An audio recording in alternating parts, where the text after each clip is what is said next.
¿Qué tal amigos? Muy buenas y bienvenidos a este nuevo vídeo de mi canal. Hoy voy a grabar un tutorial completo de cómo generar un proceso de extracción, transformación y carga de datos con un lenguaje de programación que utilizan muchísimo los administradores de sistemas Windows, que es PowerShell. PowerShell es un lenguaje de programación que nos permite hacer infinidad de cosas, y cuando digo infinidad es infinidad, por tanto digamos que hace honor a ese prefijo de power porque realmente es muy potente, ¿de acuerdo? Digamos que PowerShell creo que nació con la intención de alguna manera pues apartar o marginar un poco lo que era el poder de la consola o del shell script de Linux, ¿de acuerdo? Y lo hicieron muy bien. La verdad es que estos de Microsoft lo han hecho muy bien porque han generado pues un lenguaje de programación sencillo, porque no es difícil, sobre todo si vienes de C# o de Visual Basic.net, pues no te va a generar ningún tipo de complicación una vez que te hagas o te familiarices un poco con la sintaxis de lo que son los CMDLETs y obviamente lo que es un lenguaje de script, de acuerdo, que no es un lenguaje de programación propiamente dicho, pero sí que estos de Microsoft lo han montado de una manera muy similar a un lenguaje de programación. De hecho, lo veremos cuando empecemos a codificar. Entonces el ejercicio se basa en lo siguiente. Nosotros vamos a tener una base de datos SQL Server que es una réplica de, o bueno, más bien es una réplica de una parte de una base de datos original de un ERP de Navision, ¿de acuerdo? Obviamente esa base de datos original pues no la puedo mostrar porque pertenece a una empresa que existe realmente y no quiero mostrarla por pantalla. Entonces lo que he hecho ha sido replicar las tablas o hacer una copia más bien de las tablas con las que voy a trabajar, que concretamente va a ser la tabla de artículos y la tabla de movimientos de artículos, ¿de acuerdo? Es decir, aquellas que se llaman en Navision item, que es la tabla de artículos, y item ledger entry, que es, digamos, la tabla de movimientos de esos artículos, ¿de acuerdo? Por tanto, para obtener el stock, que es uno de los parámetros que se me piden, lo que voy a tener que hacer es sumar todos los registros, es decir, todas las entradas de esa tabla de entradas de artículos. Lo veremos a continuación. Entonces, el objetivo de este ejercicio es el siguiente. Vamos a atacar el servidor SQL Server, ¿de acuerdo? Está en local, por tanto no nos va a generar ningún tipo de problema. Si estuviera realmente en remoto tampoco nos generaría ningún tipo de problema siempre y cuando podamos acceder con unos credenciales y con un adecuado nombre de host, ¿de acuerdo? En este caso está en local porque no tengo ahora mismo pues máquina donde incluir otro servidor diferente a lo que es el local, ¿de acuerdo? Pero sí que podríamos trabajar en remoto sin ningún tipo de problema. Una vez que nosotros ataquemos ese servidor, vamos a atacarlo a través de una consulta SQL. Entonces esa consulta SQL nos va a devolver una serie de paquetes de datos y esos datos, esa información, la vamos a extraer obviamente y la vamos a exportar a un CSV, es decir, un archivo cuyos valores están separados por un delimitador que nosotros indiquemos. Por defecto suele ser la coma, ¿de acuerdo? Pero a mí me gusta más el punto y coma. Más que nada porque hay muchas descripciones de artículos que pueden incluir la coma. Entonces, para evitar este conflicto, lo que vamos a hacer es utilizar un carácter que es poco utilizado en ese tipo de descripciones, como puede ser el punto y coma, ¿de acuerdo? En el caso de que se utilizara el punto y coma también dentro de esas descripciones, pues entonces, tendríamos que utilizar alguna modificación para evitar eso, ¿de acuerdo? O recurrir a un delimitador diferente. Bien, una vez que tengamos ese archivo exportado, lo vamos a subir a un servidor de FTP. En este caso, el servidor de FTP también va a estar en local, puesto que no tengo yo ahora mismo un hosting contratado, al menos de momento, porque sí que lo voy a tener, y obviamente con el del trabajo pues no puedo trabajar con él, ¿de acuerdo? Entonces, lo que voy a hacer es utilizar un FTP local, pero si fuera remoto, sencillamente tendríamos que cambiar de nuevo el host, es decir, el nombre de la máquina y por supuesto pues el nombre del usuario y los credenciales adecuados, ¿de acuerdo? Nosotros lo vamos a configurar aquí directamente y va a ser de una manera muy sencilla y nos va a dar igual que ese servidor esté en local que esté en remoto porque el acceso va a ser exactamente igual, idéntico. Luego, una vez que nosotros hayamos generado ese archivo CSV, obviamente tenemos que generar un archivo de log, ¿de acuerdo? Es decir, un archivo para ver si todo fue bien, si falló la conexión a la base de datos, pues por qué motivo ha fallado. En el caso de que haya fallado la conexión al servidor FTP, por qué motivo ha fallado también. Y en el caso de que ocurra estos fallos, nosotros luego vamos a notificar a una cuenta de correo que he creado nueva, que se llama incidencias.servicio.sqlserver@gmail.com, porque va a ser todo con Gmail, donde nosotros vamos a en el cuerpo de ese correo electrónico, pues vamos a indicar la incidencia que estamos teniendo, ¿de acuerdo? Si todo está ok, en el log, en el archivo log también vamos a incluir una línea con el tamaño del archivo que se ha generado, con obviamente siempre fecha y hora del momento en el que se generó eso, y en este caso, pues bueno, incluyendo el tamaño del archivo y diciendo que todo ha ido ok, sería más que suficiente. En el caso de que genere un error, pues también pasaríamos fecha y hora y por supuesto el texto del error que ha generado. ¿De acuerdo? Bueno, pues vamos a ponernos manos a la obra y primeramente, ¿qué herramientas son las que necesitamos? Pues necesitamos tener instalado en nuestro PC SQL Server, es decir, el servidor de SQL Server. Por tanto, nos iríamos nos vamos a un navegador cualquiera y ponemos SQL Server. En este caso no Management Studio, sino que pondríamos, por ejemplo, Download, ¿de acuerdo? Entonces nos va a llevar a la página oficial de Microsoft, entramos dentro de ella y directamente siempre nos ofrece obviamente los servicios de Azure, es decir, de la nube de Microsoft, pero a nosotros nos interesa descargarnos este de aquí, el desarrollador, ¿de acuerdo? Yo os recomiendo desarrollador porque tiene bastantes más opciones para desarrollar muchas aplicaciones con SQL Server, ¿vale? Cosa que, por ejemplo, Express, pues bueno, viene un poco más limitado incluso en tamaño de bases de datos, etcétera. Entonces os recomiendo que descarguéis este. La instalación es relativamente sencilla y no la vamos a tocar en este vídeo porque entonces se extendría demasiado. No obstante, si tenéis alguna duda, me podéis preguntar y hago un vídeo específico de cómo instalar SQL Server Developer, en este caso la edición de Developer, en un PC, en Windows, ¿de acuerdo? Bien, una vez que tenemos esto instalado aquí, entonces tenemos que instalar una aplicación que no es necesario, pero para este vídeo sí que lo es, que se llama Management Studio. Entonces vamos a SQL Server, en este caso elegimos Management Studio y entramos en este primer link que tenemos aquí. Bajamos hacia abajo y aquí tenemos descarga gratuita de SQL Server Management Studio, que es lo que se conoce como SSMS. Tenéis que acostumbraros muchos a estas siglas porque hay SSIS, hay, en fin, varias siglas de estas como es SQL Server Integrated Services, que es el SSIS, ¿de acuerdo? Bueno, el MS en este caso es el Management Studio, que digamos es un administrador. Si habéis trabajado con MySQL, pues sería lo mismo que el MySQL Word Merge, o si habéis trabajado con Postgre, pues creo que se llama psadmin o algo así, ¿de acuerdo? Bueno, pues esto viene a ser lo mismo, pero es muy potente, porque incluso nos permite generar tareas automáticas. Bien, una vez que tenemos todo esto instalado, muy importante para si no tenéis hosting en el que podéis acceder a un servidor FTP, entonces tenemos que recurrir a algo local. ¿Cómo? Bueno, pues el XAMPP es la utilidad más barata y sencilla y además que es gratuita, ¿de acuerdo? Entonces entraríamos aquí en Download XAMPP, en Apache Friends, y a ver, picar aquí y nos descargamos la versión más adecuada para nuestro PC. En este caso yo bajé la última versión que es de 64 bits para Windows, ¿de acuerdo? Una vez que la tengamos instalada, entonces vamos a tener un panel como este, que os lo muestro. Tenemos un panel como este y como veis yo ya tengo dos servicios lanzados, que es el de FileZilla, que es el administrador de FTP, es decir, este es el servidor de FTP, y Mercury, que es la aplicación que digamos simula lo que es un servidor de correo electrónico, aunque realmente yo lo tengo configurado con los credenciales de mi cuenta de Gmail para que realmente sea el servidor de Gmail quien envíe los correos electrónicos, ¿de acuerdo? Bien, una vez que tenemos esto, os recomiendo también descargar esta aplicación que se llama FileZilla, pero el cliente, ¿de acuerdo? Client. Es una aplicación gratuita también, aunque bueno, salta algo de publicidad y mucha basura, pero eso ignorar todo. En este caso, bueno, ya me reconoce aquí para 64 bits, os lo bajáis y realmente lo que nos instala es esta aplicación. Esta aplicación que como veis aquí es un cliente de FTP, ¿de acuerdo? Bien sencillo. Entonces vamos a configurar el servidor de FTP, en este caso del FileZilla, ¿de acuerdo? Que es simplemente lanzar el proceso, ¿de acuerdo? Lanzar el servicio de FileZilla e ir a administrador.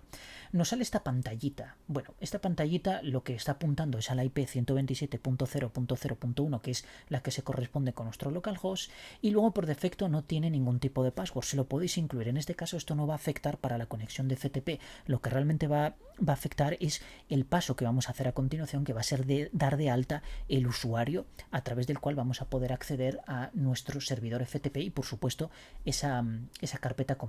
Le damos a OK y entonces fijaos, yo ya tengo dos usuarios aquí creados. Me los voy a cargar para crear uno nuevo, que además le voy a llamar como este, y fijaos, simplemente es, bueno, voy a repetir esto. Vamos aquí al botoncito este de usuarios y nos abre esta ventana que titula como users, ¿de acuerdo? Aquí es donde nosotros vamos a crear los usuarios. Entonces, a continuación le damos a añadir y introducimos el nombre del usuario. Yo le voy a llamar José Manuel. Aquí me pregunta si este usuario debería ser miembro de algún grupo.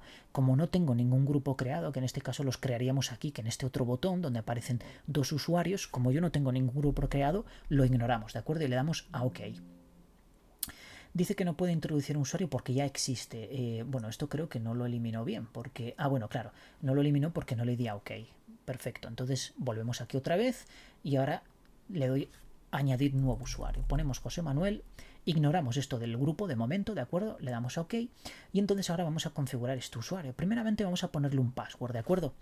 Vamos a ponerle aquí, yo le voy a llamar exactamente igual que al usuario, en este caso José Manuel, José Manuel. Bien, una vez que tenemos esto, tenemos que irnos aquí a Shared Folders, es decir, carpetas compartidas, y añadir una nueva. Entonces yo ya tengo aquí una creada en mi unidad D que le he llamado destino, que va a ser donde vamos a enviar ese archivo que vamos a generar. Le voy a dar a aceptar. Y a continuación tengo que darle qué permisos va a tener este usuario con respecto a esta carpeta. Bueno, pues va a tener de escritura, de eliminación, de añadir, por supuesto, y directorios, crearlos y borrarlos. Esto ya a vuestro gusto, ¿de acuerdo? En este caso lo único que vamos a hacer es añadir un archivo, entonces con lo de arriba estaría más que suficiente, sería más que suficiente, ¿de acuerdo? Pero voy a dárselo a todos para evitar problemas, sobre todo durante la grabación del vídeo, no vaya a ser que cualquier conflicto o cualquier falta de permisos pues nos empiece a dar... nos empieza a dar el coñazo. Una vez que tenemos esto, le damos OK y perfecto, nuestro servidor ya está configurado. Yo puedo cerrar este administrador porque el servicio sigue funcionando. Voy a minimizar esto y entonces aquí en el FileZilla Client yo voy a poner mi host, que en este caso es el localhost. Voy a poner mi usuario, que es José Manuel, la contraseña, que es exactamente la misma, y el puerto lo dejamos por defecto que sea el de la conexión a FTP, que creo recordar es el 21, ¿de acuerdo? Le damos a conexión rápida y fijaos que ya me ha conectado con esta carpeta remota. Aunque yo estoy en local, realmente he conectado a través de un servidor FTP. Y me detecta que en esa carpeta hay un archivo, correcto, hay un archivo de pruebas anteriores que yo he hecho. Entonces yo puedo dirigirme directamente a este destino y fijaos que si yo ahora borro este archivo, venimos aquí, actualizamos y tengo exactamente, pues digamos, un espejo, pero en este caso, pues digamos como una simulación de un acceso remoto a través de un servidor FTP. Bien, una vez que tenemos esto, yo voy a minimizar esto porque no lo voy a utilizar más, realmente el cliente no lo vamos a utilizar más, y me voy a ir directamente a proyectos. Y entonces voy a explicaros qué es exactamente lo que vamos a hacer. El archivo data CSV lo que va a contener es esto: artículo, descripción, coste y stock, ¿de acuerdo? Y separado por punto y coma. Entonces nosotros vamos a tener aquí la referencia, vamos a tener, por ejemplo, repuesto, plataforma, no sé qué, el precio y en este caso la cantidad, pues hay 0. Hay cosas que sí es verdad que dan valores negativos, pero es porque son códigos especiales que tiene esa empresa que no tienen movimiento de material, sencillamente son códigos como de configuración o de, en fin, o de hacer tema de abonos y cosas extrañas que desde el punto administrativo tienen muchísima relevancia, pero desde el punto de stock y por supuesto movimiento de artículos pues no tiene ningún tipo de importancia, ¿de acuerdo? Bien, una vez que tengamos este archivo CSV, lo vamos a subir evidentemente a la carpeta destino, lo vamos a enviar directamente a la carpeta destino conectando a través del servidor FTP. Tenemos aquí un logs también que, como veis, pues lo que me da es un OK aquí. En este caso pues hice una prueba a las 16:57 donde fue OK, tardó la consulta 0,085 segundos, estos son milisegundos, ¿de acuerdo? O sea, serían lo de unos 8,5 milisegundos, o 85 milisegundos más bien, sería multiplicar por 1000. Y a continuación tenemos aquí el tamaño del archivo que envíe. Fijaos, aquí cometí un error para ver si se enviaba por correo electrónico esa excepción y efectivamente se envió correctamente, donde yo le había puesto una consulta SQL errónea, donde hacía referencia a una tabla que no existía, y entonces dice que efectivamente el nombre de entrada no existe, ¿de acuerdo? El nombre tabla de entrada. Bien, por tanto esto estaba funcionando perfectamente. Si ponemos los credenciales del servidor FTP mal o cualquier historia, o los cambiamos y posteriormente no actualizamos nuestro script, pues obviamente nos aparecería también un error al no producirse que luego detectaríamos y que recibiríamos ese correo electrónico de incidencia. Bien, pues básicamente esto es el ejercicio que vamos a hacer. Por tanto, yo voy a eliminar esto para que no nos dé... para que no genere ningún problema a la hora de... Bueno, realmente no va a generar nunca ningún problema, es sencillamente para que veamos que cuando hagamos el script sí que generará nuevos archivos y obviamente no me voy a apoyar en los que ya están existentes, ¿de acuerdo? Aunque Como realmente el log siempre es un archivo que se van a ir anexando todas esas informaciones, pues en este caso el logs no desaparecería, sino que se añadiría al final pues nueva información, ¿de acuerdo? Bien, una vez que tenemos esto, entonces vamos a acudir directamente al Management Studio, que yo lo tengo aquí abierto, y vamos a ver realmente qué es lo que hemos hecho. Fijaos, la base de datos original es esta, ¿de acuerdo? Que ya pone aquí datos Navision. Esta base de datos yo la voy a ignorar porque hace referencia a una empresa que no quiero mostrar en este vídeo, ¿de acuerdo? Porque es la empresa en la que yo actualmente estoy trabajando y no me interesa mostrar. Entonces, yo lo que he hecho es replicado dos tablas, que en este caso pues tengo aquí mis dos tablas que son artículos y entradas, que contienen exactamente todos los artículos de esa empresa y todas las entradas que han sufrido o que han experimentado a lo largo de un determinado periodo esos artículos, ¿de acuerdo? Bien, entonces, si yo por ejemplo hago un select top de 1000, fijaos que me saca aquí, pues como veis, bueno, son los nombres, si estáis familiarizados con Navision, pues son los campos, los nombres de los campos descriptivos que le da Navision a sus tablas, ¿de acuerdo? Bueno, pues todo esto es lo que tenemos nosotros ahora mismo almacenado en esa base de datos, ¿de acuerdo? Bien, yo aquí puedo poner un select asterisco y limitar lo que quiera, ¿de acuerdo? Entonces, ¿qué es lo que nosotros queremos obtener a través de una consulta? Fijaos, lo que queremos obtener, y en este caso me voy a ir mejor a entradas, porque es por donde vamos a empezar. Entonces vamos a darle aquí a que seleccione las primeras 1000 entradas, ¿de acuerdo? Y nos muestra aquí el nombre del artículo, que lo quiero extraer, obviamente. Me muestra la descripción, que la quiero también. Y aquí me muestra la cantidad. Pero si yo en este caso voy a eliminar todo esto, que espero que se vea bien por pantalla, voy a poner un asterisco para que me liste todo. Y fijaos, lo que voy a hacer es, por ejemplo, voy a incluir una cláusula where y le voy a decir que, en este caso, el campo item number, vamos a encerrarlo así, a ver si me aparece por aquí, bien, por suerte me apareció ahí, sea igual, o bueno, vamos a utilizar un like, porque no recuerdo exactamente la referencia, y por ejemplo vamos a poner reg tanto por ciento, y vamos a ejecutar esta consulta. Le damos a ejecutar y fijaos que me aparecen aquí, por ejemplo, reg 6 me aparece en esta línea, pero también me aparece en esta y me aparece en esta. Es decir, si yo quiero obtener el stock, lo que tengo que hacer es un sumatorio de las cantidades de cada una de las líneas en las que me aparece esta referencia. Es decir, si yo aquí hago voy a incluir el item, en este caso vamos a incluir item NO, de esta forma, vaya, ya me completó aquí mal, item, a ver si me aparece, bueno, no me aparece. Vamos a incluir, ahora sí, ahora cuando ya lo tengo escrito ya no me interesa. Y entonces lo que haríamos sería un sum del campo, en este caso este de aquí, ¿de acuerdo? Del quantity. Bueno, pues ponemos aquí quantity. Perfecto.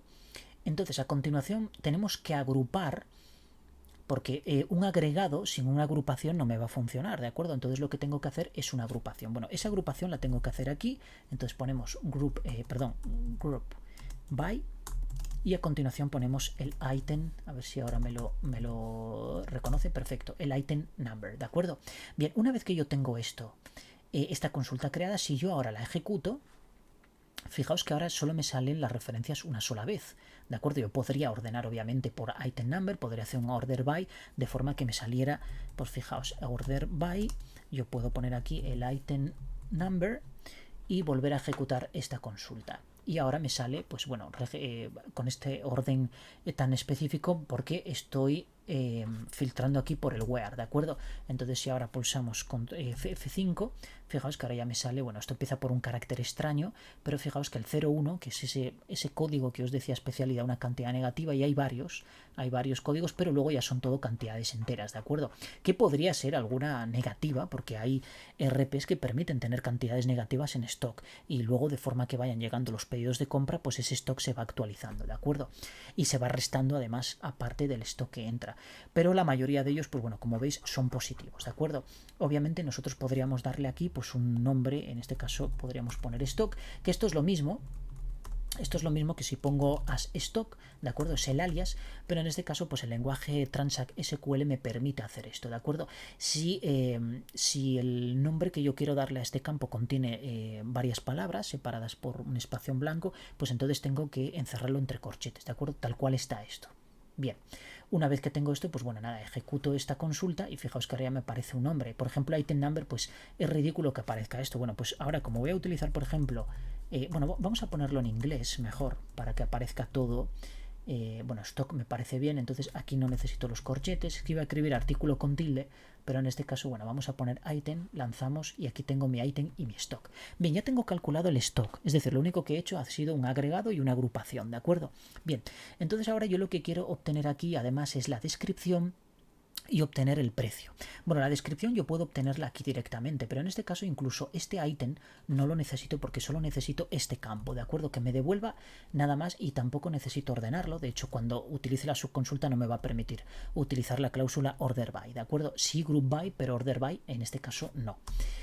Bien, una vez que yo tenga esta consulta hecha aquí, me voy a aprovechar de ella para utilizarla como subconsulta a una nueva consulta que voy a hacer. Entonces, yo voy a utilizar aquí select, voy a utilizar el asterisco de momento, aunque realmente solo quiero 2 o 3 campos, pero es para que veáis el contenido, from, y en este caso voy a utilizar artículos, ¿de acuerdo? Es decir, artículos. Entonces yo puedo ejecutar solo esta consulta seleccionándola y me devuelve todo esto. Bueno, pues de aquí solo quiero extraer el precio, ¿de acuerdo? Pero como esto va a ser su consulta y no hago referencia ni a la referencia del artículo ni a la descripción, pues entonces de aquí voy a sacar referencia, voy a sacar descripción y además el unit price que anda por aquí. Vamos a ver dónde anda. Unit price, aquí, que estos precios obviamente están modificados, ¿de acuerdo? No son los reales. Bien, entonces vamos a llamarle aquí. Vamos a poner aquí, vamos a ver, aquí vamos a poner, a ver cómo se llamaba, NO en este caso. Bueno, pues NO. Vamos a poner description, de hecho vamos a empezar a escribirlo bien, vamos a poner ahí el campo NO, pero en este caso vamos a hacerlo así, tabularlo, vamos a poner description, perfecto, aquí es donde nosotros vamos a incluir nuestra subconsulta entre estos paréntesis y aquí también vamos a poner el unit price, que en este caso a ver si me aparece por aquí, unit price, perfecto. Y obviamente va a ser from artículos, perfecto. Entonces yo ahora voy a incluir esta consulta, la voy a cortar de aquí y la voy a pegar aquí, ¿vale? Perfecto. Voy a indexar esto, vamos a hacerlo bien, vamos a poner esto así, el from, vamos a ponerlo así y el group by definitivamente ahí. Perfecto.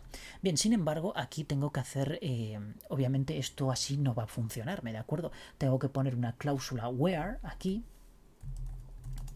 Y entonces tengo que hacer referencia a qué búsqueda voy a utilizar, ¿de acuerdo? Bueno, yo quiero calcular, pues obviamente el stock del artículo que estoy en este caso visualizando, porque este select inicial me va a barrer todos los artículos. Bueno, pues esta subconsulta va a actuar sobre cada una de estas líneas. Entonces yo aquí tengo que decirle que el item number, es decir, el artículo que vimos antes que corresponde con esta tabla de entradas, sea igual al nuevo item, que en este caso es el NO, que aparecerá por aquí, correcto, a este NO. De esta manera vamos a obtener el stock de cada uno de los artículos. Esto es una especie de inner join, pero en este caso no quiero hacer inner join y lo voy a hacer de esta manera, ¿de acuerdo?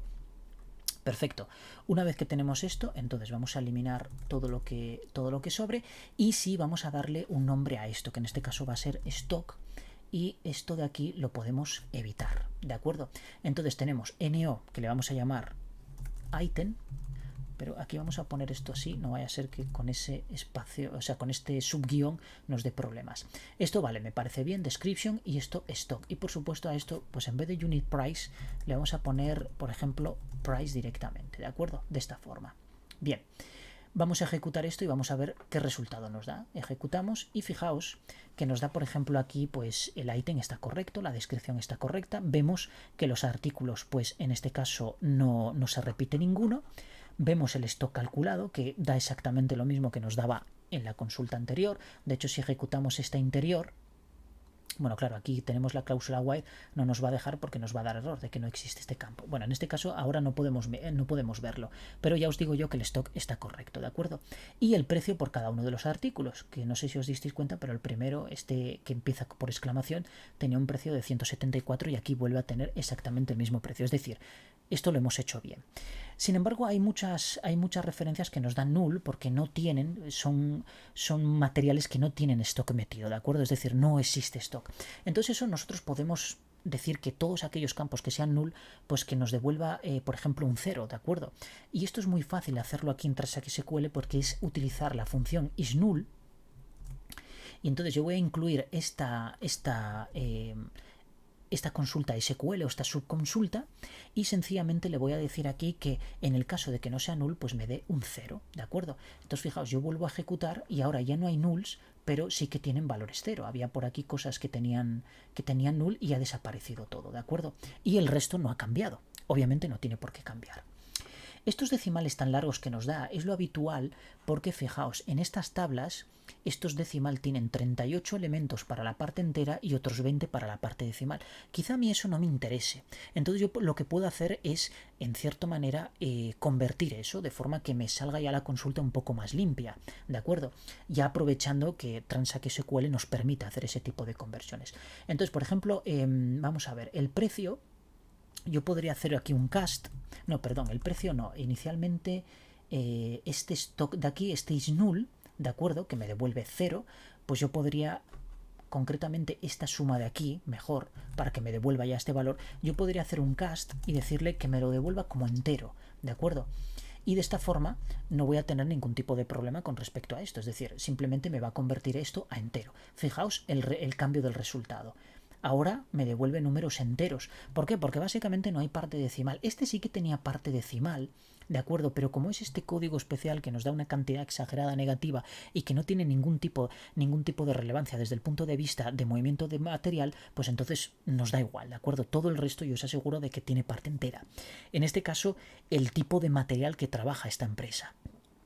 En el caso de ser, por ejemplo, una empresa que trabaja material eléctrico y que tiene cable, pues el cable sí se puede vender por medios metros o incluso por un cuarto. Oye, pues dame 25 centímetros, ¿vale? Te doy 25 centímetros, no pasa nada. Entonces me va a quedar, pues obviamente 75 o 0,75 en stock, dependiendo de cómo tenga yo la medida. Si la tengo por centímetros, siempre va a ser un número entero. Si lo tengo por metros, pues va a haber stocks que van a ser decimales.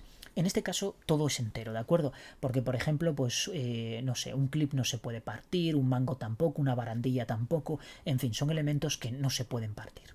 Bien, el precio nos pasaría exactamente lo mismo, ¿de acuerdo? Pero en este caso yo puedo hacer un cast y puedo decirle que sea como decimal y darle aquí, por ejemplo, pues, qué sé yo, 10 de parte entera y tan solo 2 decimales, ¿de acuerdo? Entonces, de esta manera yo voy a tener un número decimal un poco más correcto. ¿De acuerdo? Tengo 174 con una parte decimal 00, que está bastante correcto. Bien, pues yo ya tengo mi consulta perfectamente determinada. Si os dais cuenta, hemos utilizado una subconsulta para obtener lo que es el stock que os expliqué inicialmente. Daos cuenta que el stock, en este caso, pues según cómo lo tiene establecido el sistema RP de Navision, pues tenemos que atacar esa tabla que es Item Ledger Entry y sumar todas esas posiciones en las que un artículo tenga un número, ¿de acuerdo? Es decir, tenga un movimiento, que puede ser movimiento positivo, puede ser movimiento negativo, eso dependerá de lo que se haya hecho. En esa tabla se van registrando todos esos movimientos, entonces para nosotros tener un stock fiable, lo que tenemos que hacer es una suma, pero agrupándolo, en este caso, por código de artículo, que es el único que en este caso no se va a repetir. Bueno, en esa tabla sí se va a repetir, pero quiero decir que es un identificador unívoco de cada artículo, ¿de acuerdo? Es decir, no puede existir, por ejemplo, si existe el 01, no va a existir el 01-bajo, salvo que sea una referencia diferente, ¿de acuerdo? Entonces existiría, pero para el 01 le va a afectar siempre el 01 y el 01-bajo será otra referencia diferente. Bien. Una vez que tenemos claro esto y que hemos hecho la consulta y que nos ha dado el resultado que queramos, entonces ahora vamos a empezar a programar realmente lo que queremos diseñar. Bien, nos vamos a Visual Studio Code, como siempre, abrimos una carpeta, un proyecto, en este caso yo le he llamado PowerShell, y he creado aquí un service.ps1, que es lo que vamos a crear, ¿de acuerdo? Entonces voy a hacer esto un poco más grande para que se vea perfectamente bien. Voy a recoger esto para que tener todo esto. Este index lo voy a cerrar porque es el ejercicio que yo hice antes para comprobar de que todo funciona bien. Y entonces lo primero que vamos a conectar, lo primero que vamos a escribir y que es lo más importante es la cadena de conexión para conectar con nuestro SQL Server. Para ello vamos a tirar de el Management Studio y nos vamos a ir aquí botón derecho sobre lo que es la instancia de nuestro servidor, Properties, y aquí copiamos el nombre de nuestra instancia de SQL Server, que es Desktop. En este caso es el nombre de mi equipo, que se llama así. De hecho, podemos verificarlo si vamos a control R cmd y escribimos aquí hostname. Fijaos que me aparece exactamente lo mismo, ¿de acuerdo? Es decir, desktop, ECP, bla, bla, bla, bla. Y luego, por supuesto, mi nombre, que es así como yo le llamé a la instancia de SQL Server en mi PC. Cerramos esto. Entonces, una vez que tenemos eso copiado, ya no necesitamos el management para nada. Y vamos a crear aquí, le voy a llamar CNT String, ¿de acuerdo? Porque va a ser Connection String. Y entonces aquí tenemos que escribir una serie de parámetros para que obviamente cuando nosotros establezcamos la conexión con los objetos de .NET adecuados, pues todo se entienda, ¿de acuerdo? Inicialmente tenemos que poner un parámetro que se llama server y aquí es donde vamos a pegar esta instancia de SQL Server. A continuación podríamos utilizar un usuario y un password ya creados, es decir, unos credenciales o un log nuevo en el Management Studio que tuviéramos creados aquí, por ejemplo, con aquí en Security, pues logins. Nosotros aquí podríamos crear nuestro propio usuario y con nuestra propia contraseña y obviamente poder acceder a este servidor a través de ello, que es lo más habitual, ¿de acuerdo? En este caso vamos a utilizar algo muy sencillo, que va a ser Integrated Security, ¿de acuerdo? De esta manera lo que nos proporciona es que no necesitamos utilizar ningún usuario ni ningún password, sino que lo va a hacer con el propio usuario de Windows, ¿de acuerdo? Es decir, con el usuario y con el password de Windows, que ya tenemos nosotros asignado a esta instancia de SQL Server desde que se instaló, ¿de acuerdo? Entonces escribimos Integrated Security, tal cual suena, y a continuación le decimos true, ¿de acuerdo? Que esto, bueno, podemos ponerlo en mayúscula, en minúscula, porque es exactamente igual, ¿de acuerdo? Y a continuación tenemos que indicarle qué base de datos queremos, sobre qué base de datos queremos trabajar. Y ello se pone con esto, initial catalog, y entonces le decimos que en este caso es pruebas, ¿de acuerdo? Verificamos que sea pruebas. Fijaos que yo tengo aquí, vamos a cerrar esto de security, tengo mi base de datos que es pruebas, que en este caso tiene dos tablas que replicamos de esta tabla de datos Navy, ¿de acuerdo? O datos Navi, perdón. Pruebas, perfecto. Vamos a minimizar esto y entonces a continuación vamos a establecer la conexión con nuestro servidor de bases de datos. Y eso lo vamos a hacer de una manera muy sencilla. Vamos a crear una variable que le vamos a llamar SQLCon, ¿de acuerdo? De conexión. Voy a poner las dos L's porque connection lo lleva. Y vamos a utilizar el cmdlet new object, y a continuación vamos a utilizar qué espacio de nombre, clases y objetos vamos a utilizar para hacer esa conexión. Esto se hace con system.data.sqlclient, que no sé por qué no me aparece ahora, es curioso, antes me aparecía el IntelliSense, ahora no, SQL Client, y a continuación el SQL Connection, ¿de acuerdo? Y teniendo en cuenta que utilizamos el new object, nosotros podemos utilizar un parámetro de ese cmdlet que se llama property, y a través de un objeto, que los objetos inician con la arroba y luego entre llaves, podemos recurrir de forma que no repitamos siempre el SQLCon para acceder a las propiedades en el caso de que fueran muchas propiedades. En este caso solo va a ser una, por tanto, bueno, tampoco nos vamos a matar, ¿no? por escribir SQLCon punto y la propiedad. Pero bueno, que sepáis que también se puede hacer así en el caso de que tengamos muchas propiedades, ¿de acuerdo? Y entonces vamos a escribir connection string, ¿de acuerdo? Y asignarle la cadena que tenemos arriba, que en este caso es CNT string. Voy a recargar esto un momentín porque no sé por qué no me está saliendo el IntelliSense y debería salir el IntelliSense, ¿de acuerdo? Porque hay muchos métodos que no quiero yo meter a mano. Vamos a borrar aquí la consola. De hecho, esto lo vamos a reducir, vamos a utilizar, mira, ya me completa aquí. A ver, me completa aquí, pero le doy a tab, bueno, prompt y vamos a poner aquí un return, y en este caso vamos a llamarle ps de esta forma porque estamos trabajando con PowerShell, ¿de acuerdo? Le damos y bueno, me da error porque es prompt, así, perfecto, y ya tenemos nuestro prompt cambiado de la consola para poder trabajar más cómodamente y que no se vea toda esa parrafada que nos sale aquí. Bien, Una vez que tenemos esto establecido, entonces a continuación lo que vamos a hacer es abrir esa conexión y vamos a ejecutarla, a ver si nos da algún error o realmente lo hemos hecho bien, ¿de acuerdo? Entonces, como es un método, ya no es una propiedad, obviamente tenemos que utilizar el objeto SQLCon y a continuación .open. Vale, ahora ya me sale el IntelliSense, perfecto, .open. Si lo hemos hecho bien hasta aquí, por consola no deberíamos tener absolutamente nada. De hecho, podemos utilizar lo siguiente, podemos utilizar un try, cortamos esto de aquí, lo ponemos hacia abajo, y a continuación ponemos un catch y entonces aquí vamos a imprimir la $psitem.exception, que bueno, como veis me completa, pero no me completa todo meshed. En el caso de que haya algún problema, bueno, nos iba a salir todo rojo ahí, pues para evitar toda esa parrafada en rojo nos va a dar el mismo error aquí, pero ya formateado en plan cadena bastante mejor, ¿de acuerdo? Bien, vamos a grabar y entonces vamos a ejecutar este que se llama service. Le damos a intro y no nos ha dado ningún problema. Eso quiere decir que está bien. Vamos a sacar por consola la cadena de conexión, a ver si evidentemente sale por pantalla, es decir, que se ejecute y que no tengamos ningún tipo de problema. Sale la cadena perfecta. Por tanto, hasta ahora esto está bien, ¿de acuerdo? Bien. Vamos a quitar de momento el try. Vamos a quitar todo esto también porque no nos interesa y vamos a dejarlo de esta manera por si tenemos algún tipo de problemilla según vamos avanzando. Bien, una vez que nosotros tenemos la conexión con el servidor, es más, vamos a hacer una cosa antes.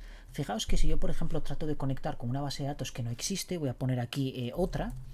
Entonces yo grabo esto y fijaos, cuando yo ejecute, le damos a intro, trata de conectar con esa base de datos y una vez pasado el tiempo específico, un timeout que tenga predeterminado, pues entonces nos dará un error, ¿de acuerdo?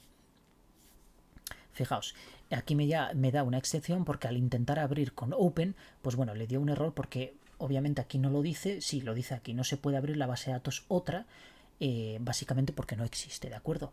Bien, por tanto esto está funcionando perfectamente. Volvemos a poner pruebas aquí. Grabamos y volvemos a ejecutar a ver si obviamente funciona correctamente. Daos cuenta la velocidad entre que exista esa base de datos y que la encuentra, que no la encuentre y realmente pues esté esperando a ver si realmente existe o no existe esa base de datos, ¿de acuerdo? Entonces, bueno, nos da ese tiempo transitorio, digamos, para poder crear incluso esa base de datos. Bien, una vez que tenemos la conexión abierta, entonces vamos a seguir aquí creando un objeto command. Ese objeto command va a ser el que nosotros le vamos a asignar una consulta. Entonces vamos a crear aquí una variable de tipo query donde vamos a asignarle la consulta que creamos anteriormente en el Management Studio. En este caso esta. Vamos a copiarla tal cual, ¿de acuerdo? Copiamos, minimizamos aquí y la pegamos directamente aquí tal cual. ¿De acuerdo? Vamos a minimizar esto un poco para que se vea bien. Y fijaos que aquí lo único, pues quizá identar esto un poco, pero en este caso no nos está dando ningún problema. Este subrayado que pone aquí simplemente me dice que esta variable está asignada pero que nunca es usada, ¿de acuerdo? Entonces, bueno, eso de momento no nos interesa porque la vamos a usar a continuación. Bien, una vez que tenemos creado este objeto y la conexión es limpia, es decir, conecta bien, pues entonces vamos a crear ese objeto comando, vamos a obtener ese objeto comando y vamos a crear una variable que se llama cmd, por ejemplo SQL cmd, y entonces ese objeto command lo vamos a obtener de $SQL con y vamos a acceder al método createCommand, ¿de acuerdo? Y ahora a este $SQL command le vamos a asignar en command text esta propiedad, vaya, en .command text le vamos a asignar ese query, es decir, esa variable query que teníamos antes ahí, ¿de acuerdo? Es decir, lo que creamos es un create command, esto nos devuelve un objeto SQL command. De hecho, si vais aquí a internet y buscáis create command C#, que ya lo tenía ahí de búsquedas anteriores, fijaos que lo que nos está devolviendo es un SQL command, ¿de acuerdo? Entonces, este objeto es el que tiene esta propiedad de command text, que es a la que yo le voy a asignar la consulta, es decir, el código del lenguaje SQL que voy a lanzar contra el servidor, ¿de acuerdo? Bien, una vez que tenemos esto hecho, el paso siguiente es crear un adaptador. El adaptador, esto puede resultar un poco coñazo, pero realmente es así como está programado y por tanto hay que seguir todo esto, ¿de acuerdo? Hay que crear un objeto connection, a continuación ese objeto connection a través del método createCommand nos devuelve un SQL command que voy a almacenar en ese SQL command, luego el SQL command a través de la propiedad command text le asigno la consulta o el lenguaje SQL y ahora tengo que crear un adapter que le voy a llamar ADP, ¿de acuerdo? Y entonces a continuación lo voy a crear de una forma diferente. Veréis, hay muchas formas de crear los objetos. Aquí creamos un new object, ¿de acuerdo? Sin embargo, yo puedo recurrir a los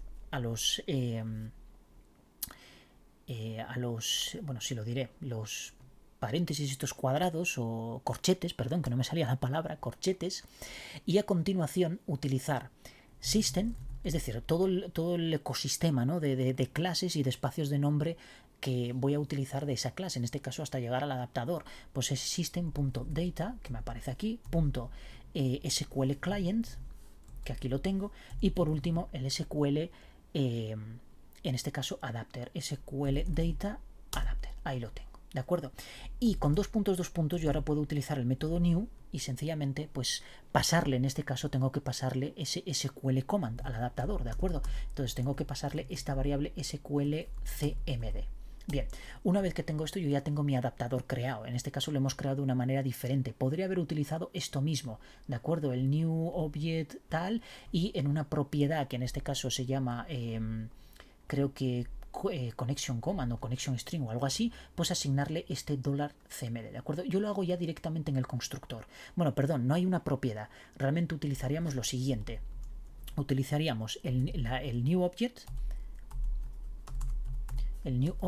copiaríamos todo esto porque es exactamente lo mismo, ¿de acuerdo? Esto lo copiamos, se lo pasamos aquí y a continuación le pasamos directamente el SQL cmd, ¿de acuerdo? Esto es como exactamente lo mismo que esto, pero esto más orientado a programación.net, es decir, por ejemplo de C# con el constructor, con el operador new, etcétera, y sin embargo esto, pues bueno, a través de programación ya PowerShell utilizando un cmd-let, que en este caso es el new object, ¿de acuerdo? Podéis utilizar tanto un método como el otro porque ambos funcionan exactamente igual. A mí me gusta más este, aunque veis que los combino, dependiendo de si uno tiene propiedades o no, y en fin, eso ya a gusto de consumidor.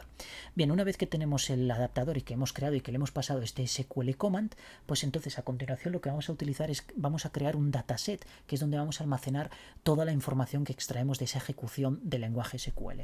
Yo voy a llamarle data y entonces vamos a hacer lo mismo, system.data.dataset, ¿de acuerdo? Que estará por aquí, aquí está, perfecto.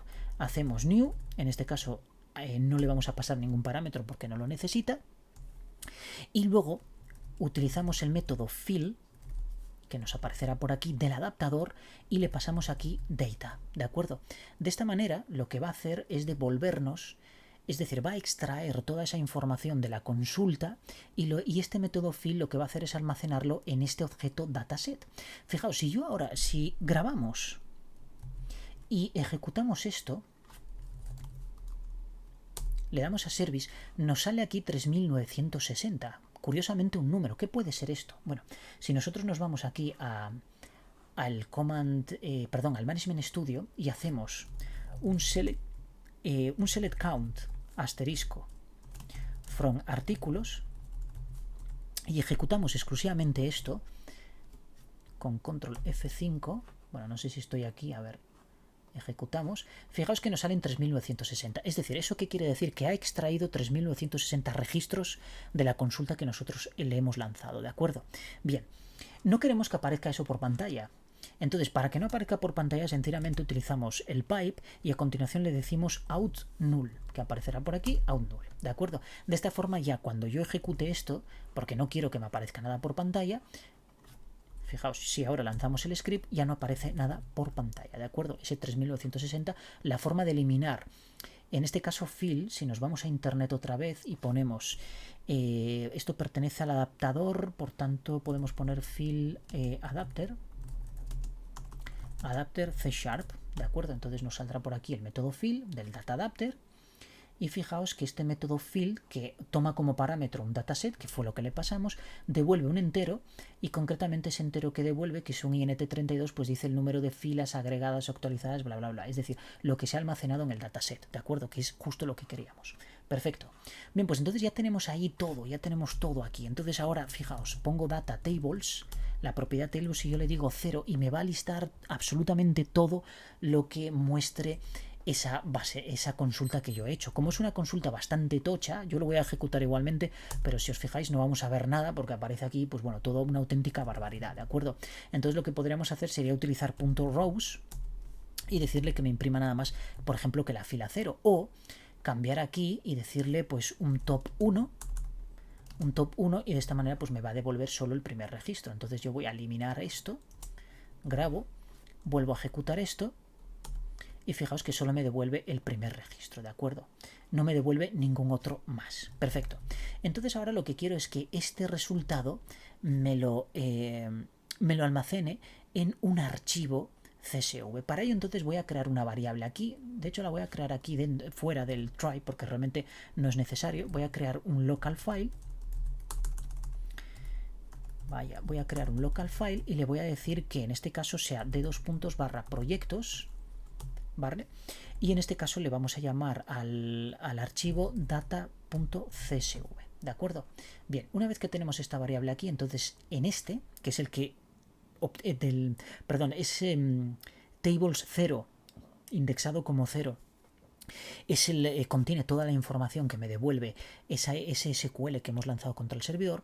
Entonces yo voy a utilizar aquí un pipe y le voy a decir export-csv, ¿de acuerdo? Y aquí vamos a poner una serie de parámetros. El primero que vamos a poner es el path, porque es lo que más nos interesa. Realmente, ¿dónde lo vamos a grabar? Bueno, pues tengo local file por ahí, donde vamos a almacenar ese archivo. A continuación, muy importante ponerle el tipo de codificación para que respete tildes, para que respete caracteres raros. Por tanto, ¿cuál voy a poner? Pues fijaos, me sale aquí, entonces voy a utilizar UTF-8, que es el más extendido a nivel de internet. A continuación voy a ponerle un delimiter y vamos a incluir aquí el punto y coma, que es el que me interesa a mí. Entonces esto ya me crea ese archivo, con todos esos campos separados por punto y coma. Bien, vamos a grabar y vamos a lanzar esto. En teoría me lo va a almacenar aquí en proyectos. Aquí tiene que aparecer un data.csv. Vamos a ver si eso es verdad. Vamos a ejecutar el script, lanzamos.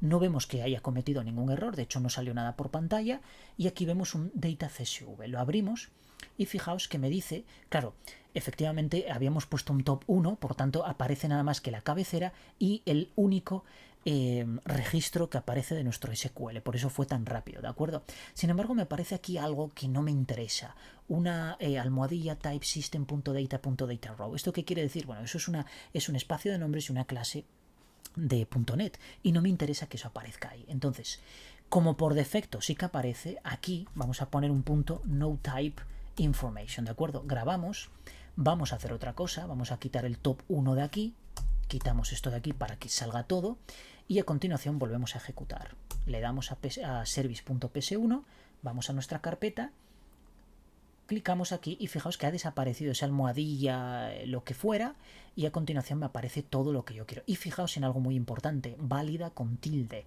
¿de acuerdo? Es decir, devolución con tilde, mercancía con tilde. Eso es ese es el encoding y por supuesto el UTF-8. ¿De acuerdo? Lo digo despacito porque UTF-8 a veces es una cosa, es que tanto hablar al final pues se tropieza uno y en fin.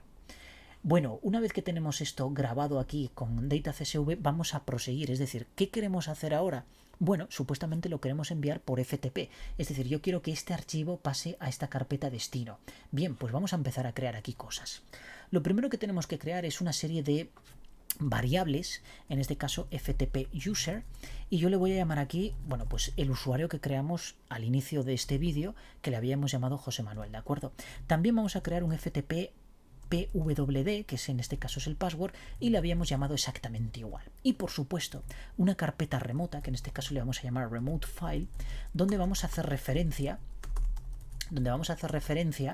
a por supuesto a nuestro FTP, entonces a nuestro servidor FTP. Entonces va a ser ftp:// localhost y vamos a llamarle a este archivo data.csv, ¿de acuerdo? Tenemos que darle un nombre porque si no pues nos daría error. Obviamente ese nombre pues se va a crear en esa carpeta raíz, ¿de acuerdo? No podemos no llamarle de ninguna manera porque entonces, bueno, aparte la conexión, el upload que vamos a hacer nos daría error. Bien, una vez que tenemos esas variables creadas, vamos entonces a intentar conectar con nuestro servidor. Y para ello vamos a crear una conexión de FTP. Entonces vamos a llamarle FTP CX, por ejemplo, de connection, y vamos a crear un nuevo objeto. Vamos a crear con new object, para que os acostumbréis a los CMDLED, porque luego vamos a utilizar más CMDLED, new object, y a continuación vamos a llamar a system.net.webClient, que lo tenemos aquí. Perfecto. Y vamos a pasarle una propiedad. Vamos a utilizar property, vamos a utilizar el objeto, en este caso es la arroba, abrimos aquí y la propiedad es credentials, que además ya me aparece aquí. Perfecto. Y tengo que crear un nuevo objeto donde le tengo que pasar el usuario y el password. Entonces, para no crear, para digamos, familiarizarnos un poco con la forma que hay de crear objetos en PowerShell, vamos a utilizar la segunda denominación, es decir, la segunda notación, perdón, system.net.networking network credential, ¿de acuerdo? Que es esta. Vamos a llamar al constructor, que en este caso es new, y tenemos que pasarle dos parámetros. Por un lado, el FTP user y por el otro lado, el $FTP password, ¿de acuerdo? Y de esta manera ya tenemos creada nuestra conexión y autorizada, autentificada, ¿de acuerdo? Porque en este caso lo hemos autentificado.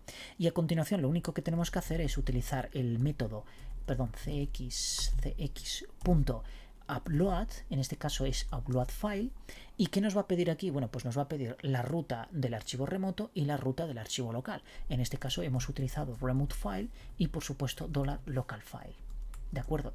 Si lo hemos hecho bien y no hay ningún problema, en la carpeta destino, que fue la que nosotros configuramos en nuestro servidor de FTP para poder acceder a través del usuario José Manuel, que fueron los credenciales que le dimos aquí arriba, pues en esa carpeta tiene que aparecer el mismo archivo que estamos generando aquí. Bien, vamos a grabar. Vamos a borrar esto y hacemos un service ps1. Bueno, nos da una excepción al llamarlo con los argumentos 2 durante la solicitud web client. Vamos a revisar a ver qué es exactamente lo que está pasando. Nosotros creamos aquí FTP user y FTP password. A ver que lo hayamos puesto bien. José Manuel y José Manuel. Bueno, si hemos creado bien eso, en principio, vale, porque esto está mal, es FTP y no FPT. Perfecto, grabamos y volvemos a ejecutar. Como veis ahora no nos ha dado ningún tipo de error, ¿de acuerdo? Vamos a la carpeta y estará en destino, bueno, para empezar ya está ahí, pero proyectos, fijaos, se ha creado a las 18:08, que son las 18:09, bueno, 18:09, a ver, bueno, ahora no muestra los segundos aquí, es igual. Vamos a volver a lanzarlo otra vez para que se vea bien. Lo lanzamos otra vez y se ha creado a las 18:09, ¿de acuerdo? Entonces aquí en destino tiene que haber uno que se haya creado a las 18:09. Vamos a FileZilla, vamos a actualizar aquí. Y fijaos que nos aparece el mismo archivo con un peso de 303K. Bueno, vamos a ver si realmente este archivo de aquí pesa eso. Vamos aquí a Properties, bueno, propiedades, y nos dice que 303K, ¿de acuerdo? Perfecto, pues entonces, de hecho, vamos a hacer una cosa, vamos a borrarlo de aquí para asegurarnos de que lo está haciendo bien y lo vamos a borrar del servidor también.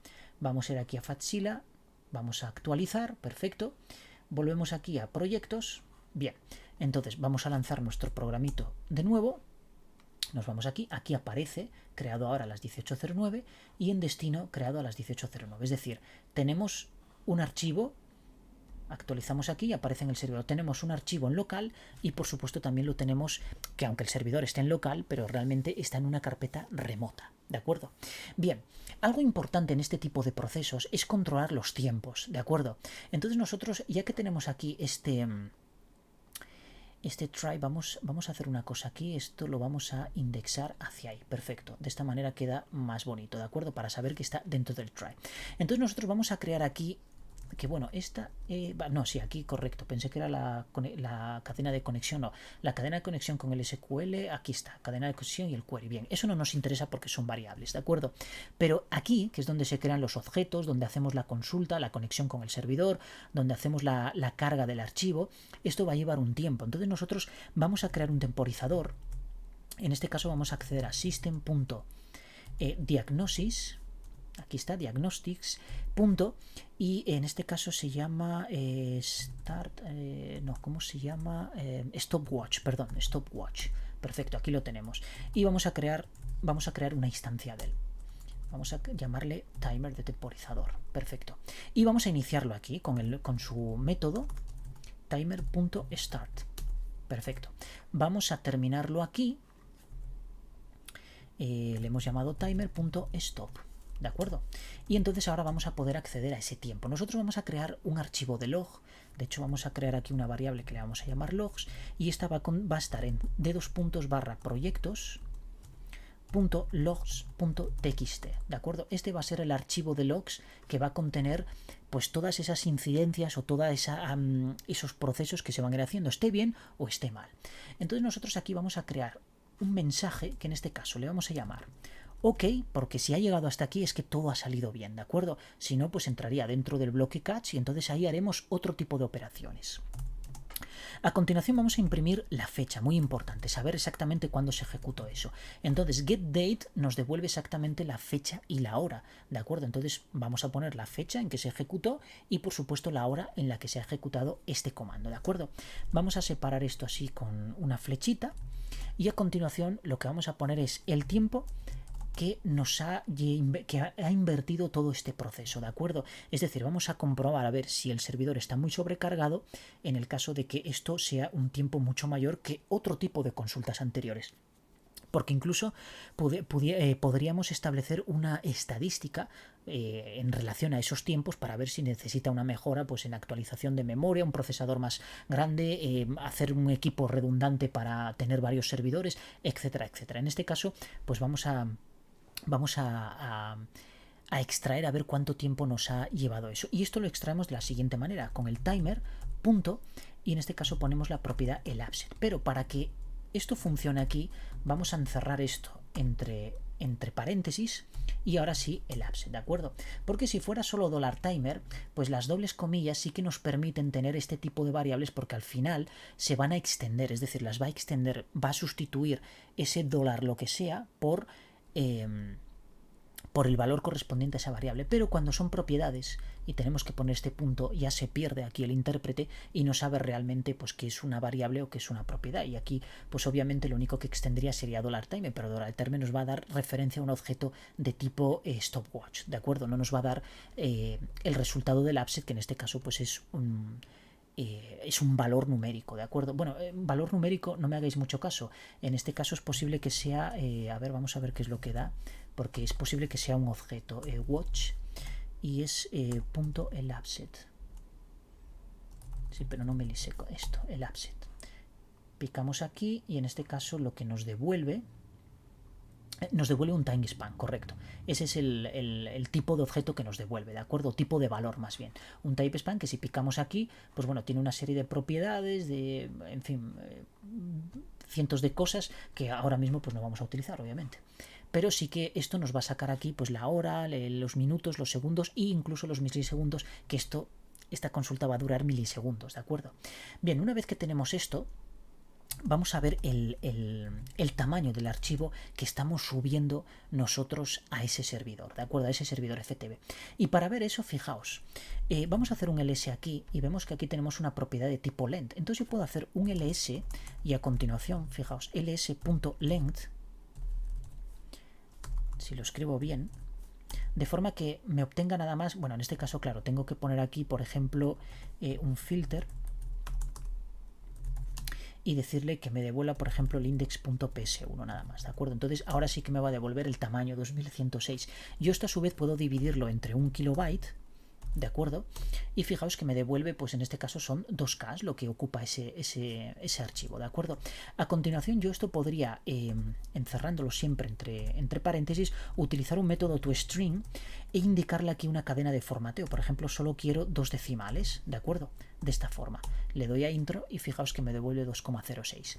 Y a continuación incluso yo podría concatenarlo de esta manera, incluso ponerlo así, y concatenarlo aquí con kilobytes. De esta manera le doy a intro y fijaos que me sale 2,06 kilobytes. Bueno, pues esto es justo lo que yo quiero hacer, ¿de acuerdo? Entonces, vamos a copiar exactamente esto. Bueno, realmente me interesa solo esto. Voy a copiar esto y lo voy a pegar aquí. Voy a pegarlo exactamente aquí. El ls menos filter, pero aquí vamos a modificar algún otro parámetro, porque realmente, bueno, pues tenemos que indicarle la ruta en la que queremos que haga ese ls. Entonces vamos a poner aquí path. Y por cierto, aquí en View vamos a poner word wrap para que me rompa la línea.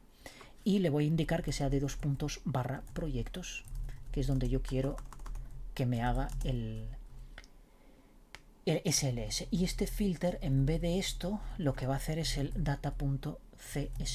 ¿De acuerdo? Por lo demás es exactamente igual, es decir, me va a obtener estos valores, ¿de acuerdo? Y aquí, bueno, si somos un poco pejigueras ponemos kilobyte de esta forma, y entonces yo ahora lo que voy a hacer es redirigirlo a $logs, ¿de acuerdo? Es decir, a la variable. Esta variable se va a extender aquí, se va a sustituir por este valor que tenemos aquí, que en este caso es de proyectos.logs.txt, que esto, por cierto, está mal porque es así. Aquí ya nos iba a dar un problema, ¿de acuerdo? O iba a ubicar ese archivo pues en la de 2 puntos en vez de la carpeta proyectos. Grabamos y vamos a ver si realmente lo ejecuta, es decir, crea ese archivo o no y lo hace bien. Lo lanzamos, no, esto no, perdón. Vamos a ver dónde tenemos Service PS1, le damos y ha creado cosas. Y fijaos que no hay un log. Bueno, tenemos proyectos aquí y ya me estaba asustando de que no estuviera logs porque tiene que estar. Entonces lo abrimos y fijaos que lo que me está dando aquí, vamos a hacer esto un poco más grande, es un OK. A continuación me dice la fecha, la hora en la que se ejecutó, el tiempo que le llevó, que en este caso pues han sido 0,08 segundos, y a continuación el tamaño del archivo, 296,30K. Si nosotros vemos las propiedades de este archivo, vemos que son 296 kilobytes, bueno, aproximadamente el resultado que me está dando ahí, ¿de acuerdo? Perfecto, pues esto está funcionando perfectamente. Bien, ahora viene casi la parte un poco más complicada, porque no me voy a parar a explicar exactamente cómo configurar el Mercury en XAMPP. ¿Por qué? Porque es un auténtico rollo y va a prolongar esto demasiado. Entonces, fijaos, el Mercury es un servidor de correo electrónico y hay que configurarlo, pues por ejemplo, con un servidor de SMTP, es decir, de correo saliente, como puede ser el mismo de Gmail. Hay que configurar también la cuenta de Gmail de forma que dé acceso a, digamos, programas, servicios de otros no confiables, es decir, en los que Gmail no confía y es más, te recomienda que no lo hagas, pero para esta prueba yo lo hice, es decir, mi propia cuenta de correo personal yo la he autorizado de forma que se pueda usar con otros servicios, como por ejemplo este, ¿de acuerdo? Entonces, esto de Mercury tenéis, de hecho os puedo recomendar, bueno, si tenéis alguna duda me preguntáis en comentarios, lo ponéis en comentarios y yo no tengo ningún problema en explicaroslo, ¿de acuerdo?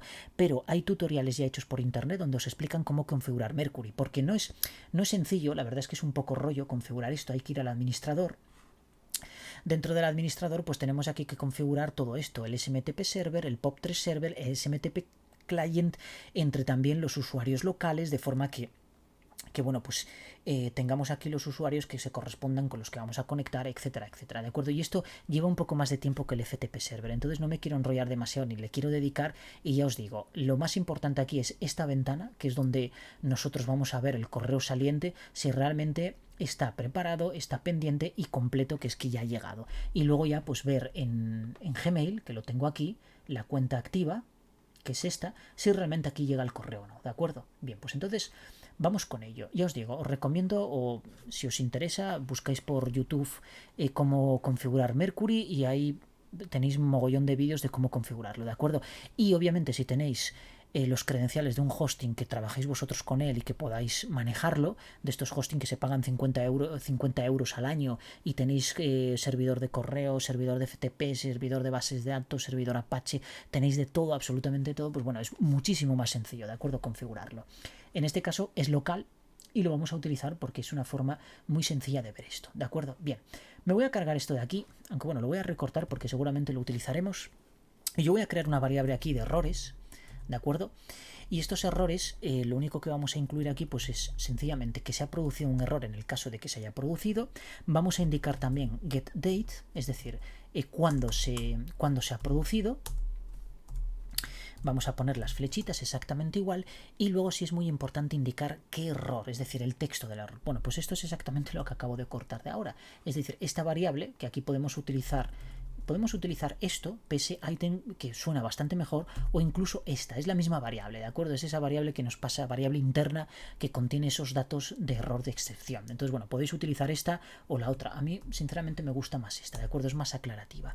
Y luego le vamos a pasar a errores, lo vamos a pasar directamente a el archivo logs, ¿de acuerdo? De forma que en el caso de que ocurra un error, pues nos lo almacene también en logs. Y ahora viene la parte importante, que es la configuración del servidor, ¿de acuerdo? Entonces lo primero que tenemos que hacer es tratar de que no se produzcan errores y en el caso de que se produzcan errores controlarlos, ¿de acuerdo?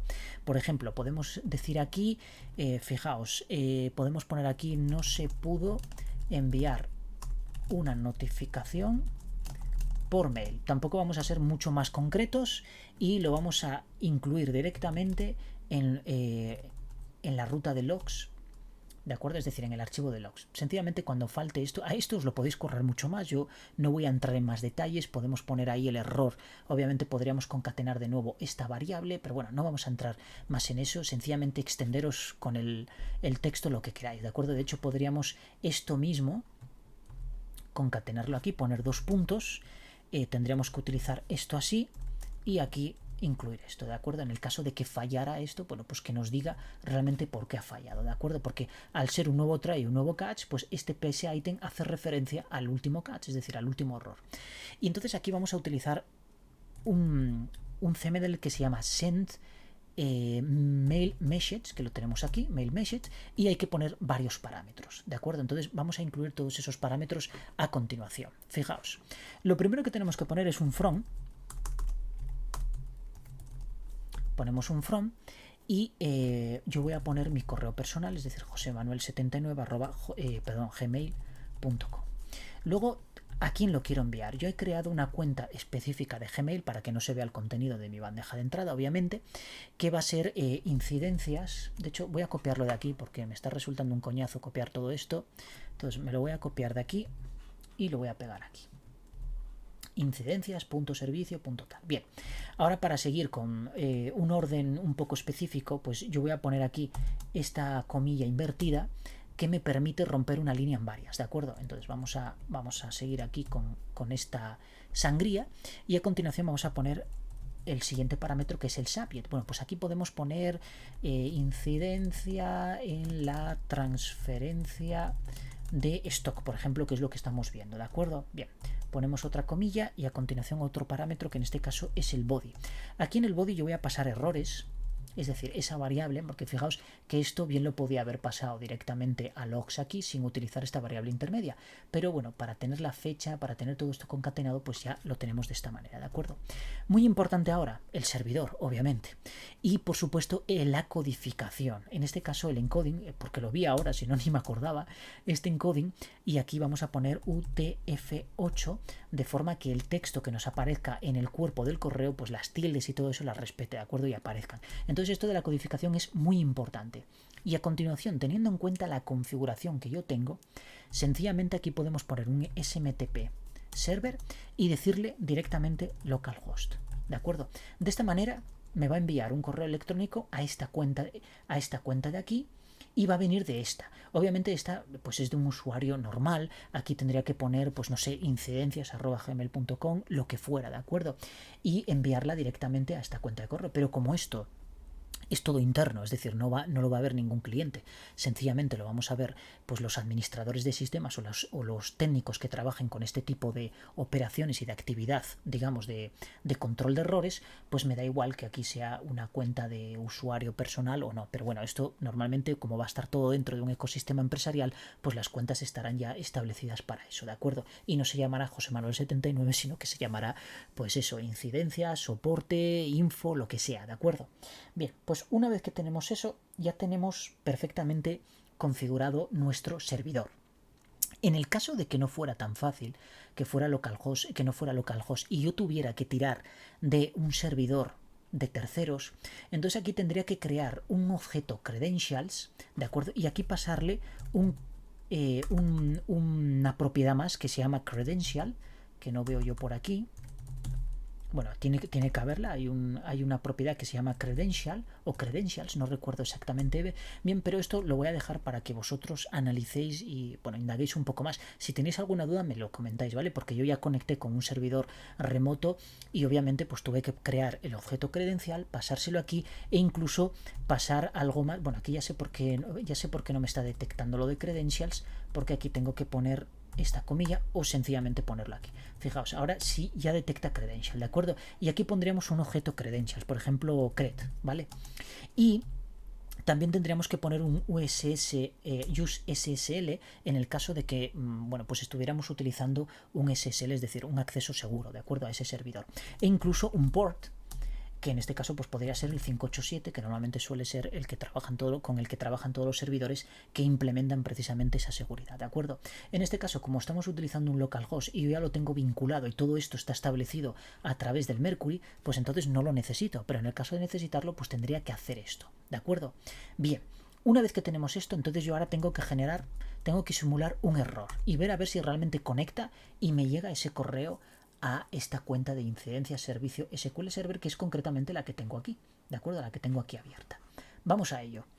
Vamos a grabar aquí y entonces yo aquí le voy a decir que, por ejemplo, busque en una tabla que no exista. Por ejemplo, le voy a poner aquí, en vez de entradas, voy a poner directamente entrada. Entonces esto va a generar un error, en el log lo vamos a ver y va a enviarme un correo electrónico. Ya veréis como aquí el prompt tarda un poquito más en darme acceso de nuevo, ¿de acuerdo? Bien, vamos a ejecutar. Le damos a servicio, si os dais cuenta, ya ha cacheado, es decir, ya ha capturado más bien ese error y entonces está enviando ese correo electrónico. Si ahora nos vamos al Mercury, que lo tengo por aquí abierto, bueno, lo tenía, de hecho no está parado, está aquí, vamos al admin. Y fijaos que aquí dice que se está enviando un correo electrónico, fijaos, 18:27, que es justo la hora de ahora, se ha enviado. Y si vamos aquí a la ventanita esta que tenía yo por aquí abierta, que ya no sé dónde está, vamos a ir aquí a Title. En este caso es esto, fijaos que ya dice que se ha completado el envío. Bueno, era la misma ventana, perdón, que no veía aquí el contador. Fijaos que ya no está ni en ready ni en pending, sino que sinceramente se ha enviado, ¿de acuerdo? A las 18:27. Vamos a ver qué nos dice el log. Vemos aquí logs.txt y nos dice un error, nos ha notificado un error, excepción al llamar al método fill con los argumentos, el nombre de objeto, pruebas de veo, entrada no es válido, es decir, entrada no existe, por tanto no se produjo esa subida y se ha producido un error y yo he tenido que recibir un correo electrónico aquí. Nos vamos aquí y efectivamente fijaos que yo he recibido aquí un correo electrónico que viene de José Manuel 79, que es la dirección que le hemos indicado en la configuración de ese envío, y me dice exactamente lo mismo, ¿de acuerdo? Es decir, pruebas de entrada no es válido, por tanto está correcto, y lo hemos recibido a las 18:27:22, que es el get date que hemos puesto ahí. Perfecto, ha funcionado genial. Esto lo cerramos y entonces ahora vamos a corregir. De hecho, me voy a cargar este de aquí para que veáis que efectivamente se va a generar. Vamos a ir aquí, vamos a refrescar, actualizar esto, minimizamos, minimizo esto también y entonces ahora lo que voy a hacer es recuperar este error que teníamos aquí, es decir, esto voy a poner entradas, lo vamos a corregir, grabamos, borramos esto, ejecutamos. Ahora, si os dais cuenta, ha sido mucho más rápido. Nos vamos aquí a proyectos. Bueno, en destino ya veis que está creado el archivo y se creó concretamente a las 18:29, que es la hora de ahora, ¿de acuerdo? Vamos a proyectos, vamos a logs y si os dais cuenta pone aquí un OK, 18:29, time y el tamaño del archivo. Por tanto, está funcionando perfectamente. Ahora solo quedaría, pero eso lo dejo en vuestras manos porque esto ya se ha prolongado demasiado, porque creo que llevamos algo más de una hora y no quiero hacer los vídeos tan largos, de que crearais una tarea automatizada con el administrador de tareas automáticas de Windows y llamarais este archivo ps1 que es perfectamente ejecutable, lo llamarais desde esa tarea y que se ejecutará en un periodo que vosotros configuraréis, ¿de acuerdo? Bien, yo lo voy a dejar aquí, terminamos aquí, ya veis que los errores están controlándose a través del log, la conexión al FTP nos está llegando, si nosotros vamos aquí al FileZilla y actualizamos, veis que tenemos aquí el archivo perfectamente, ¿de acuerdo? Es más, si no confiáis en que sea el mismo, vamos a destino, lo abrimos y fijaos que tenemos exactamente el mismo archivo, ¿de acuerdo? Es decir, todos los registros, que aquí tiene que haber pues 3000 y pico líneas, ¿de acuerdo? Que son, bueno, una más por las cabeceras, pero realmente las 3000 y pico líneas del SQL. Entonces, repasando un poquito, hemos atacado un servidor SQL Server con una consulta SQL personalizada por nosotros. En este caso queríamos obtener artículo, descripción, stock y precio, ¿de acuerdo? Hemos exportado toda esa información a un archivo CSV. Mucho cuidado con, ya os digo, la codificación, ¿de acuerdo? De forma que las tildes y todo eso os aparezcan exactamente igual que os deben aparecer en el contenido de la base de datos. Luego hemos Una vez que hemos exportado ese archivo, lo hemos subido a un servidor de FTP, en este caso es local, pero ya os digo, cambiando el localhost por la IP o por el nombre del hosting de ese servidor de FTP o de esa máquina donde esté lanzado ese servicio de FTP, pues tendríamos exactamente el mismo resultado. Y por supuesto, en el caso de que se genere un error, pues lo estamos de alguna manera registrando a través de un archivo de logs, algo muy habitual en cualquier sistema de administración.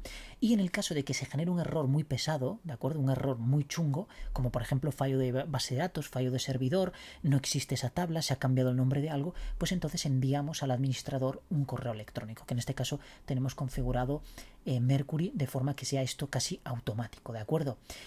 Si tenéis alguna duda sobre cómo configurar Mercury, sobre cómo configurar Gmail de forma que os permita hacer este tipo de acciones, si tenéis vuestro propio hosting y no sabéis cómo utilizar Send Mail Message con los credenciales, me lo comentáis todo porque yo todo eso lo he hecho y funciona perfectamente. Como veis, ya funciona, ¿de acuerdo? Yo el Mercury lo tengo configurado.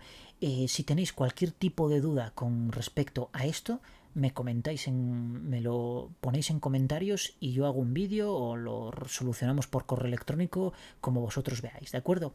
Bueno, chicos, pues y amigos, lo dejamos aquí y os espero como siempre en el próximo vídeo. Muchas gracias.